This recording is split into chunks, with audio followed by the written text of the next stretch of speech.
Lance Armstrong. Il est exceptionnel, quoi. Il est le meilleur, il est parmi les meilleurs, sinon le meilleur. Le vainqueur du Tour de France 1999. Armstrong, 29 ans, américain. Il a gagné les 2 derniers Tours de France, il n'aurait jamais dû le faire. Il y a 4 ans, les médecins lui annoncent qu'il a peu de chances de survivre à un cancer très avancé. J'ai 25 ans, je suis l'un des meilleurs dans mon sport. Pourquoi ai-je un cancer? La tumeur était tellement grosse que j'avais plus de doutes sur ses chances de survie que sur son avenir de cycliste. Il est passé près de la mort et je crois que lorsqu'on est passé près de la mort, on est beaucoup plus fort.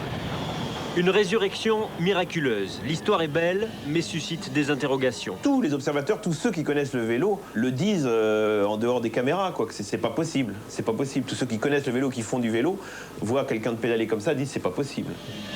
Champion hors norme, mais champion suspect. Sur fond de dopage, le dossier Armstrong est ouvert. Au moment où nous nous parlons, nous n'avons rien qui puisse nous permettre d'accuser formellement que Lance Armstrong triche. Où sont les preuves dans tout ça? Où sont les preuves?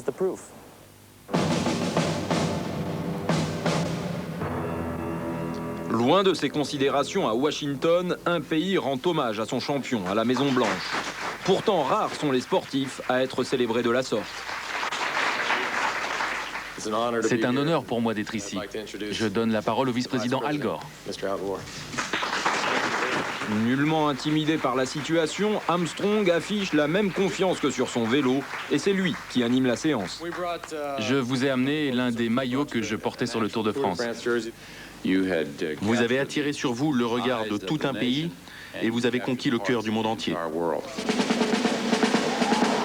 Le champion américain passe de la main d'Al Gore au bras de George Bush, alors gouverneur du Texas. Il est devenu une fierté de son pays, de son État et de sa ville, Austin. Armstrong qui parade dans les rues, les Américains se sont trouvés un nouveau héros.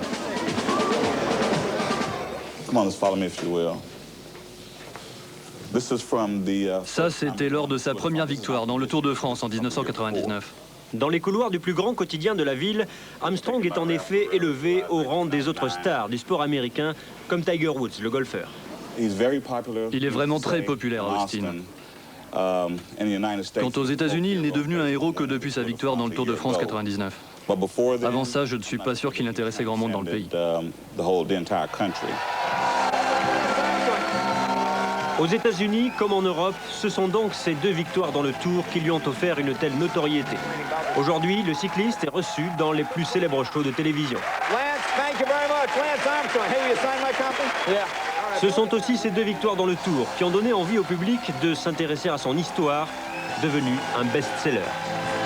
Il a une très belle histoire et c'est vrai qu'aujourd'hui, sa notoriété aux États-Unis notamment dépasse le cadre du sport. Car plus que le champion, c'est surtout l'homme qui a vaincu le cancer que tout le monde admire. Le récit de sa maladie et de sa guérison est devenu un incroyable symbole d'espoir qu'évidemment les publicitaires n'ont pas manqué d'exploiter. À travers cette histoire, il véhicule des valeurs qui sont très fortes, des valeurs de courage, des valeurs d'abnégation, des valeurs de dépassement de soi. Et c'est une des raisons pour lesquelles il est aujourd'hui un des icônes majeures de notre marque. Des sponsors américains séduits par un coureur cycliste, c'est rare, Armstrong l'a fait. Aux États-Unis, une enquête auprès des pros du marketing a établi que son image faisait autant vendre que celle des stars du basket et du football américain.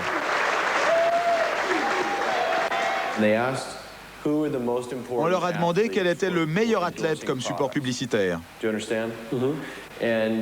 Et Lance est arrivé 4e. Il y avait Michael Jordan, Tiger Woods, Shaquille O'Neal et donc Lance.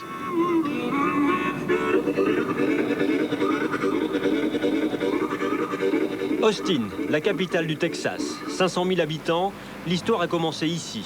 Une ville sans âme, quadrillée par des autoroutes, des terres complètement étrangères au vélo. Au moment où la vie de Lance Armstrong a basculé il y a 4 ans, le champion vivait là, sur les rives du Colorado.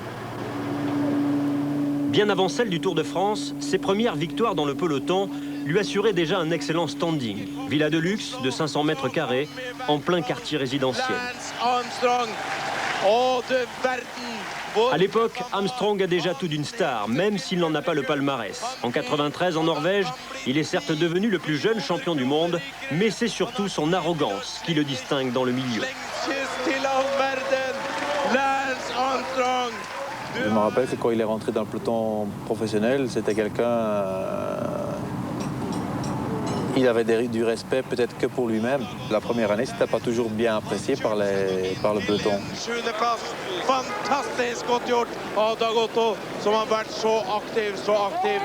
Il avait cette réputation de quelqu'un qui avait vraiment du caractère, un jeune qui arrivait avec beaucoup de caractère, à qui il fallait lui dire attention petit, il faut que tu prouves, aux autres coureurs que tu as les moyens de te faire respecter.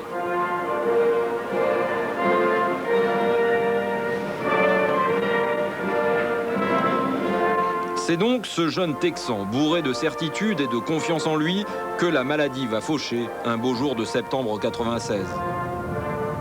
On est en fin de saison, Lance Armstrong vient de rentrer chez lui à Austin. Nous étions à un concert et avec Lance on avait bu quelques margaritas, quelques bières. C'est normal, Lance avait fini sa saison. Mais il avait très mal à la tête et ça ne passait pas. Il a pris des médicaments que ma femme lui a donnés, mais ça n'est pas passé. Finalement, je me suis endormi et le lendemain, je n'avais plus mal à la tête, mais ma vision était trouble. Retranché dans sa villa, Lance Armstrong ressent des symptômes de plus en plus inquiétants. Il passe un coup de fil à son agent, son état s'aggrave. Il m'a dit en toussant « ne quitte pas une seconde ». Et quand il est revenu au téléphone, il m'a dit qu'il crachait du sang. Ça allait très mal. Je me suis précipité dans la salle de bain. J'avais un drôle de goût dans la bouche. Je crachais du sang. Et ça a duré pendant 10-15 minutes. Et quelques jours plus tard, j'ai vu que l'un de mes testicules avait quelque chose d'anormal. Bref, l'état de Lance Armstrong empire, il panique et se décide à aller en ville consulter un spécialiste.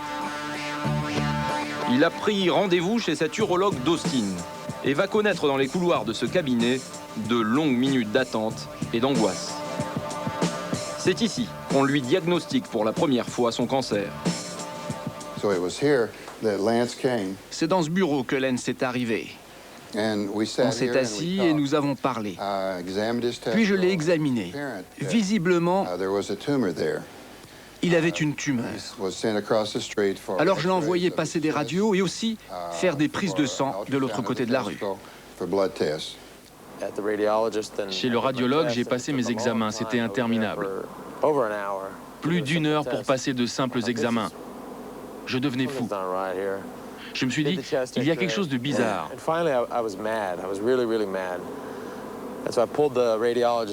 Finalement, j'ai attrapé le radiologue pour lui demander, mais qu'est-ce qui se passe?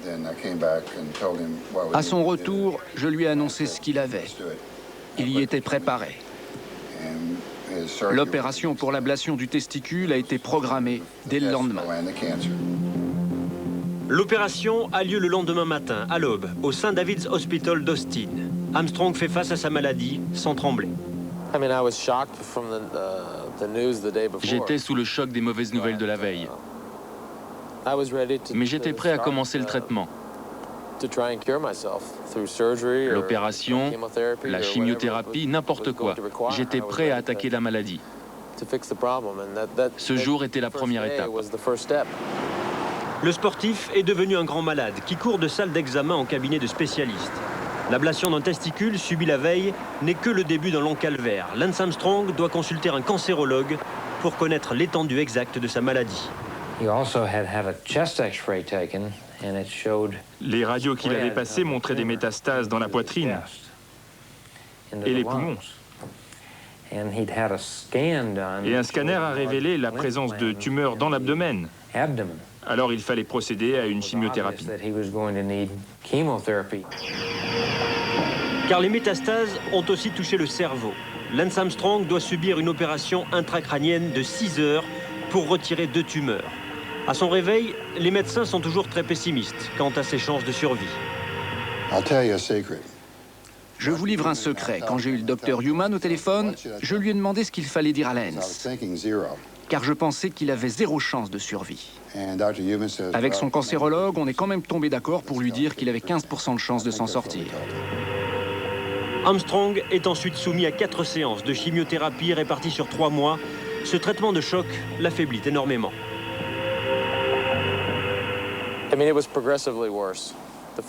Au premier cycle de chimio, je menais une vie normale. Puis au deuxième cycle, j'ai commencé à être malade. Et puis ça a été de pire en pire jusqu'au 4e cycle. Il a toujours gardé toute la confiance possible pour guérir, pour vivre et pour gagner encore. Il avait une grande détermination. C'est un homme d'une incroyable volonté. Une volonté hors du commun et indispensable, d'autant qu'une nouvelle épreuve l'attend. Il doit se rendre à San Antonio, à 2 heures de voiture d'Austin, pour aller faire congeler son sperme afin de parer aux effets de la chimiothérapie.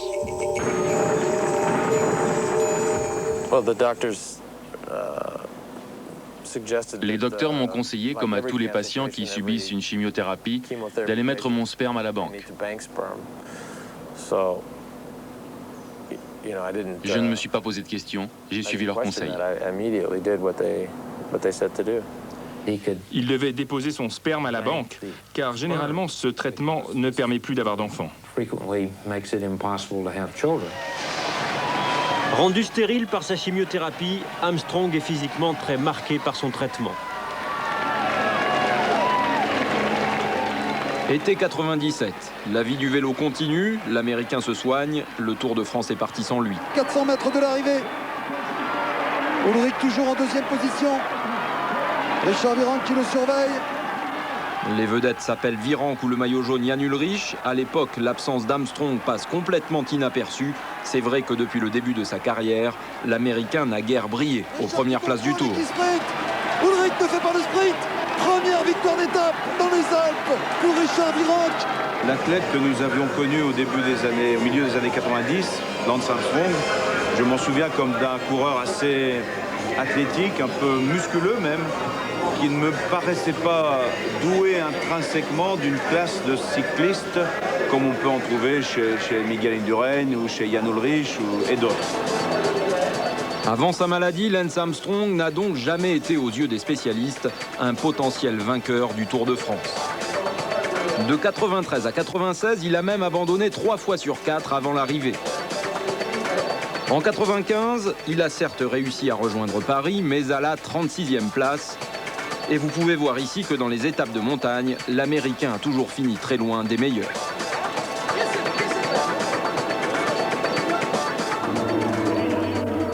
Voilà pourquoi, en 97, au moment de sa maladie, le monde du vélo ne pense certainement pas qu'Armstrong pourra gagner un jour le Tour. Au plus fort de son traitement, l'Américain n'est d'ailleurs même plus un cycliste. Entre 2 séances de chimio, il essaie bien de remonter sur un vélo, mais ses tentatives sur ses routes d'entraînement d'Austin tournent très vite au calvaire. Parfois, j'étais tellement malade à cause de mon traitement que j'avais besoin de me reposer. Mais quand ça allait un peu mieux, j'essayais de faire du vélo. Oh, pas longtemps, 1 heure, parfois 35 minutes ou 40 minutes.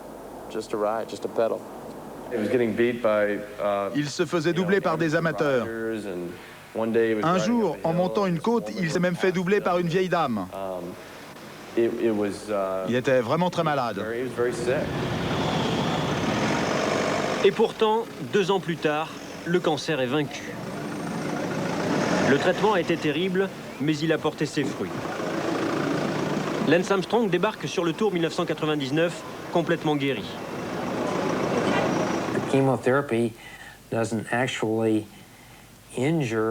À long terme, sa chimiothérapie n'a pas été nocive pour sa moelle osseuse, ses poumons et ses muscles. Aujourd'hui, il a complètement récupéré de son traitement. Et c'est donc un autre homme qui revient de maladie. Un autre coureur qui, dès le premier jour du Tour, montre que les choses ont bien changé.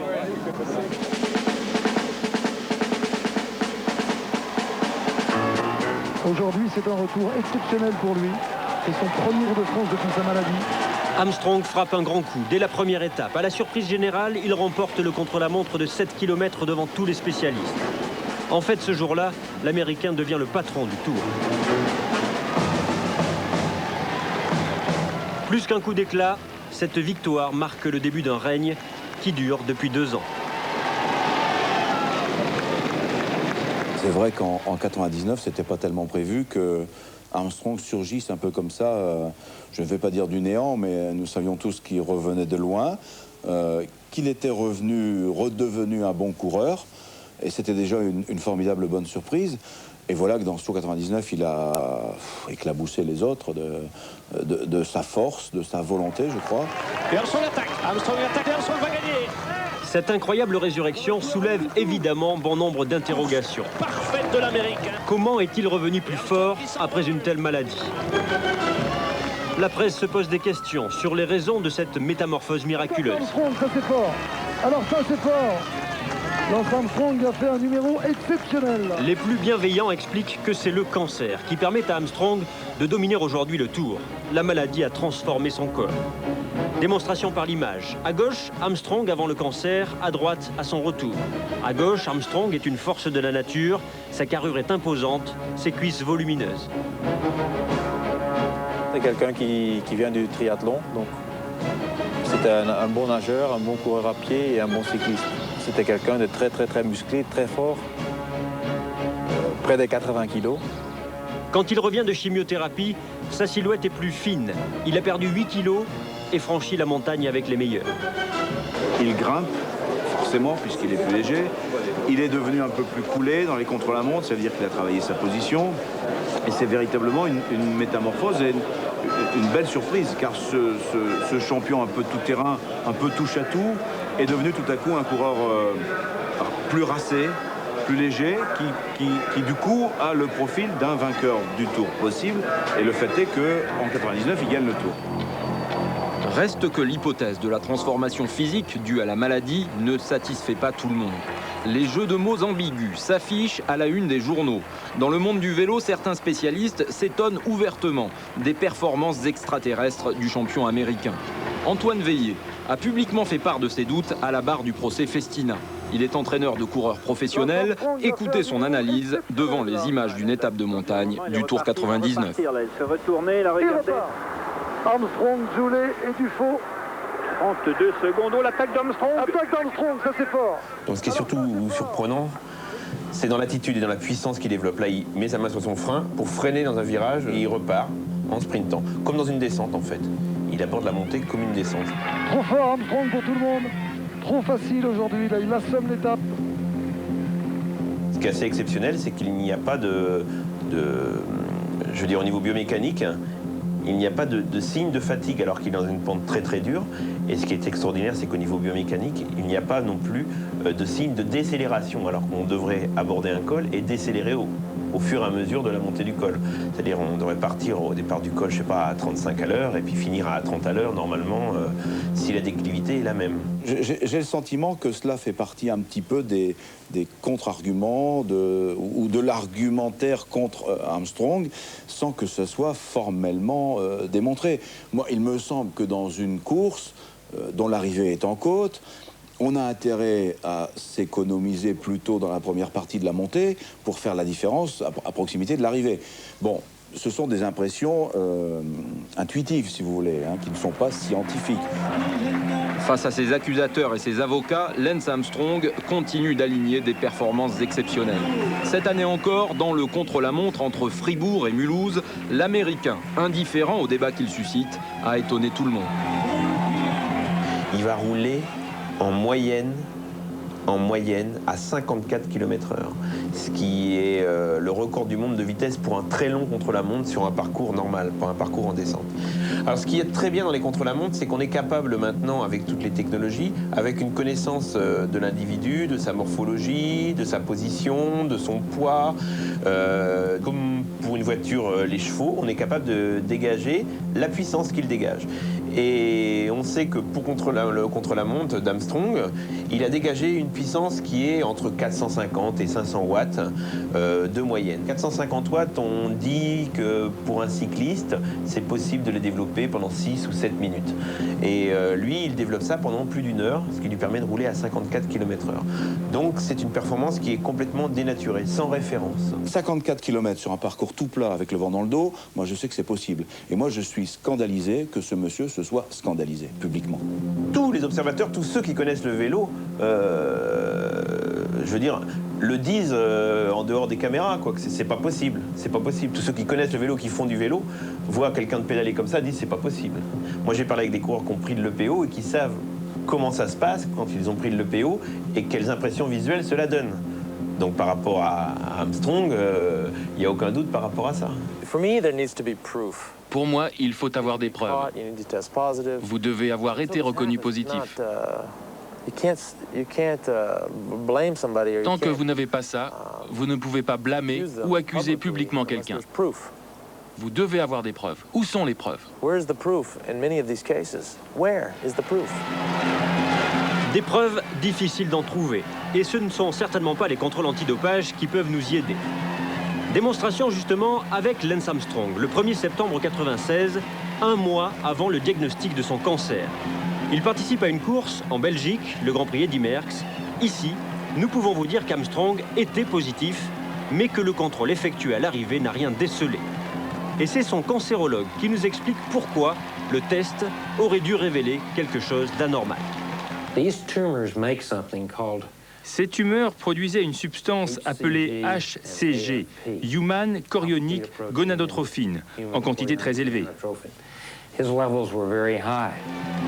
Et cette hormone, en telle quantité dans son organisme, aurait dû être repérée. Car certains coureurs se la sont déjà injectés pour se doper. Depuis, les contrôles sont censés la détecter quand elle dépasse le taux normal. Pas question d'accuser ici le champion américain d'avoir triché. Son cancer était seul responsable. La maladie d'Armstrong aurait dû être décelée à ce moment-là. Elle sécrète une hormone qu'on trouve dans les urines de femmes enceintes, qu'on appelle la gonadotrophine chorionique, et qui est une hormone qui est également dans la liste des substances dopantes. Il passe un contrôle au Grand Prix Eddy Merckx, où il fait 2e, et là, effectivement, on aurait dû trouver les gonadotrophines chorioniques augmentées de façon considérable, puisqu'il quand il est testé un mois après, il est à 50 000 ou 90 000, un truc dans ce genre-là, alors que la normale chez l'homme, c'est 5 à 20 maximum. Et donc là, on aurait dû le trouver. Alors pourquoi le contrôle n'a-t-il rien montré ce jour-là à Bruxelles? Nous avons demandé des explications à l'Union cycliste internationale en charge de ces tests pratiqués à l'arrivée. Ces responsables n'ont pas souhaité nous accorder une interview, mais nous ont envoyé cette réponse par courrier. Ils confirment que certains types de cancers produisent cette hormone, que cette substance est bien interdite depuis 1994, mais qu'aucun cas positif à cette hormone n'a été détecté chez Armstrong ou un autre en cette année 96. À l'époque, si on prend les résultats des examens de contrôle antidopage, la gonadotrophine chorionique n'apparaît jamais, ce qui prouve bien qu'elle n'était pas recherchée. Conclusion, il y a visiblement de graves failles dans la manière dont sont menés ces contrôles antidopage. Quand on interroge sur le sujet Jean-Marie Leblanc, l'organisateur du Tour de France, il ne peut que partager notre étonnement. Comment expliquer que vous me parliez de ça aujourd'hui et que personne ne se soit aperçu de cela auparavant, puisque vous faites référence à 96, 17. Que voulez-vous que je vous réponde? Ça veut dire quoi? Ça veut dire que les médecins qui font les contrôles, les analyses sont pas fiables? Ça veut dire que les appareils qui feraient les analyses sont pas fiables? Ça veut dire que l'UCI aurait camouflé ou le laboratoire de Châtenay-Malabry? C'est grave de dire ça. J'entends parler de ça pour la première fois. Nous sommes fin 2000, ça remonte à 3 ou 4 ans. Et personne n'en aurait parlé. Ça me paraît très invraisemblable, mais c'est tout ce que je peux dire là-dessus. Révélation invraisemblable et pourtant bien réelle, qui n'arrange rien au climat de suspicion autour du vélo et de ses champions.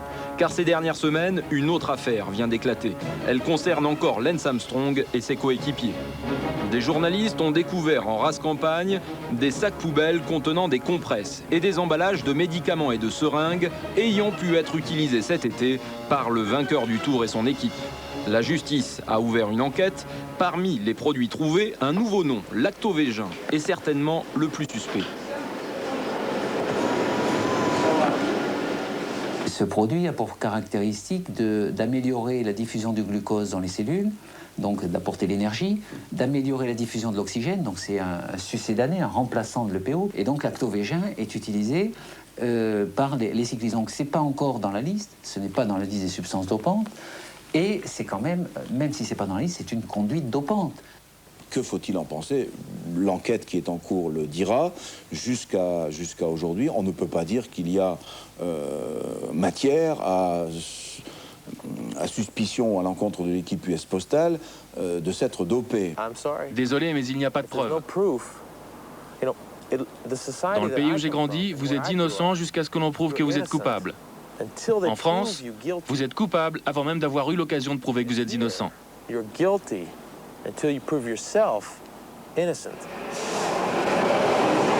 champion est, vous le voyez, très agacé par nos questions sur le sujet. Il est vrai que depuis le dernier Tour de France, la plupart des articles qui lui sont consacrés abordent systématiquement le chapitre du dopage. Nous allons malheureusement encore plus fâcher Lance Armstrong en l'interrogeant sur une information qui n'a jamais été publiée jusqu'ici et qui affirme qu'avant de tomber malade, le coureur américain était suivi par un docteur à la réputation très douteuse au sein du peloton, le docteur Michele Ferrari. Lui et le professeur Francesco Conconi étaient les maîtres de la préparation scientifique des années 90. On sait aujourd'hui ce qui se cachait derrière ce mot. Les deux hommes ont tous deux été mis en examen par la justice italienne dans plusieurs affaires de dopage. De nombreux cyclistes professionnels allaient le voir, des Français comme d'autres nations, allaient le voir dans son centre médical. En Italie? En Italie, bien sûr. Vous dites aller le voir, on va plus le voir aujourd'hui? Eh bien, peut-être il y en a encore, c'est possible, mais peut-être moins quand même, avec tout ce les enquêtes qui sont diligentées par la justice italienne sur son compte. Hein. Conconi et Ferrari ont été les deux promoteurs de l'EPO dans le peloton. Et voici la liste des clients du docteur Ferrari, saisis par la justice italienne sur les fichiers informatiques du médecin. Y figurent des noms célèbres, tels que Chiappucci, Olano, Rominger, bref, une bonne partie du gratin du vélo des années 90. Le nom d'Armstrong n'y figure pas. On a quand même voulu vérifier l'information. Était-il lui aussi client du docteur Ferrari? Sa réponse n'est pas très claire. Vous connaissez ces docteurs? Tout le monde les connaît. Le problème en cyclisme, c'est que tout le monde pense tout savoir.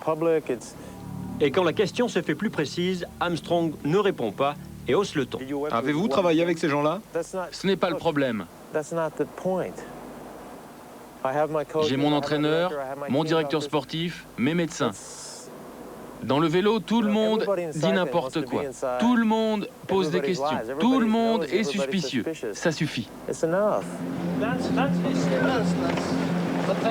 Malheureusement pour Armstrong, depuis qu'il est devenu le meilleur cycliste du monde, les zones d'ombre de son passé apparaissent, avec quelques témoignages troublants de ceux qui l'ont côtoyé à ses débuts. Car aux États-Unis, une autre affaire le concernant de près vient d'éclater. Un de ses anciens coéquipiers au tout début des années 90, dans l'équipe junior américaine, a déposé à Denver une plainte contre sa fédération pour avoir été dopé à son insu par l'entraîneur de l'époque. Il y affirme que le coach lui a injecté de la cortisone dans une chambre de motel pendant un séjour de l'équipe américaine en Bretagne, la cortisone étant évidemment une substance interdite par le règlement. Qu'ensuite, selon Grégory Strock, l'entraîneur leur demandait d'avaler avec leurs barres énergétiques de petites pilules indéterminées, qu'il assurait les jeunes coureurs que toutes ces substances étaient légales et sans danger. Et que pourtant, Grégory Strock, alors âgé de 18 ans, s'est vu diagnostiquer peu après par les docteurs un cancer du système lymphatique et une grave inflammation des testicules. Tout ceci rappelle étrangement le mal qui a frappé Lance Armstrong, dont vous voyez une photo à l'époque des faits. Le débat est ouvert chez les spécialistes. C'est un cancer classique de cette tranche d'âge. C'est pas étonnant de voir un cancer. Il y en a d'autres dans le peloton, il y en a d'autres dans le sport, mais il y en a d'autres dans la vie courante ou chez les non-sportifs. Et donc, c'est pas extraordinaire. Mais effectivement, certaines hormones, anabolisantes notamment, prises pendant des années, peuvent provoquer un cancer du testicule. Donc là, il n'y a que Armstrong qui peut répondre. Pour l'heure, la plainte de l'ex-coéquipier d'Armstrong a été jugée recevable par la Cour fédérale du Colorado. On peut y lire que des experts médicaux estiment à 85% les chances que la maladie du plaignant ait été liée aux injections qu'il a reçues. Il y est aussi notifié que l'entraîneur incriminé a été depuis renvoyé par sa fédération, elle aussi convaincue de la culpabilité du coach des juniors. Quant à Grégory Strok, dont l'affaire ne sera pas jugée avant un an, il est allé expliquer son cas sur un plateau de la chaîne de télé CBS. Pourquoi faites-vous un procès 10 ans après les faits? Ironiquement, après cette affaire, j'ai entrepris des études de médecine. Et c'est en assistant notamment à des cours de pharmacologie que j'ai réalisé que ce que j'avais vécu n'était pas normal. Un de vos coéquipiers à l'époque est très connu. On ne partageait pas la même chambre, mais c'était bien mon coéquipier. Lance Armstrong? Oui. Tous vos coéquipiers ont-ils reçu les mêmes substances que vous? J'en sais rien. Je n'ai pas assisté à des injections pratiquées sur d'autres. Peut-on croire qu'ils ont eux aussi reçu ces injections? Je n'ai aucune raison de croire que mes coéquipiers n'aient pas reçu ce genre d'injection. L'enceinte du Tour de France vous remercie, vous souhaite une très agréable soirée et à bientôt. En attendant d'être blanchi par la justice, Lance Armstrong est déjà présenté comme le favori du Tour de France 2001. Le miracle est toujours en marche. Depuis sa guérison, il s'est marié et a eu cet enfant, Luke, il y a 2 ans, grâce à l'insémination artificielle et au sperme congelé.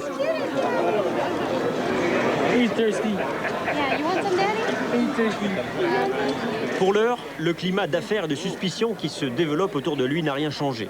Lance Armstrong reste une star et son histoire est un formidable support pour les campagnes de pub de ses sponsors. Tous les amoureux du sport et de contes de fées espèrent seulement que ce qu'ils entendent dans ce spot soit confirmé par la justice et ses enquêtes. Tout le monde veut savoir à quoi je marche. À quoi je marche? Eh bien, je m'entraîne sur mon vélo 6 heures par jour. Voilà à quoi je marche. Patrick Chen, vous êtes le commentateur vedette du Tour de France.